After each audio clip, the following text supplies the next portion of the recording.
திருநாவுக்கரசரோட வாழ்க்கை வரலாறு பார்ப்போமா. திருவமூர் அப்படிங்கிற ஊரில் மருள்நீக்கியார் என்ற பெயரில் பிறந்தவர் தான் திருநாவுக்கரசர். அவர் குழந்தையிலே அவங்களோட அப்பா அம்மா இறந்துடுறாங்க. அவங்களோட அக்கா திலகவதியோட அன்பில் தான் அவங்க வளர்கிறாங்க. அவரோட இளமையில் ஜெயினிச மதத்தோட துறவியோட நட்பு கிடைக்குது.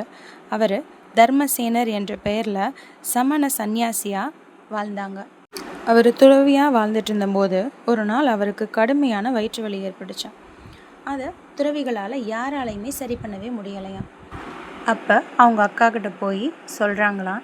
அதனால் அவங்க அக்கா சிவபெருமானை நினச்சி மனமுருகி பாடு, உனக்கு வந்திருக்கிறது என்ன நோயாக இருந்தாலும் அது சரியாகும்னு சொல்கிறாங்களாம். அதேமாரி போய் பாடுறாங்களாம். அந்த பாடல் பாடினோடனே அவங்களுக்கு அந்த நோய் குணமாயிருச்சான். அப்போ திருஞான சம்பந்தர் அவங்கள பார்க்குறாங்க. அவங்கள அப்பர்னு அன்பாக அழைக்கிறாங்க. அதுலேருந்து அவங்களோட பேர் அப்பர்னு மாறுது. அப்போ மகேந்திரவர்மன் ஒரு மன்னர் இருந்தாராம். அவர் அப்பரை பல சோதனைகளுக்கு உட்படுத்துகிறாரு. கல்லை கட்டி கடலில் போட்டாராம். அப்போவுமே சிவபெருமானை நினச்சி பாடினோன்னே கடல்லேருந்து வெளியே வந்தாராம். நெருப்பில் போட்டாராம். அப்போவும் சிவபெருமானை நினச்சி பாடினோன்னே வெளியே வந்துட்டாங்களாம். யானையை விட்டு மிதிக்க விட்டாங்களாம். அப்போவும் சிவபெருமானை நினச்சி மனசார பாடினோன்னே வெளியே வந்துட்டாங்களாம். அவர் பாடின ஒவ்வொரு பாடலும் மனதை உருக்குற மாரி இருந்துச்சான். அவரை சோதித்த மன்னரே சிவபக்தனாக மாறினாராம்.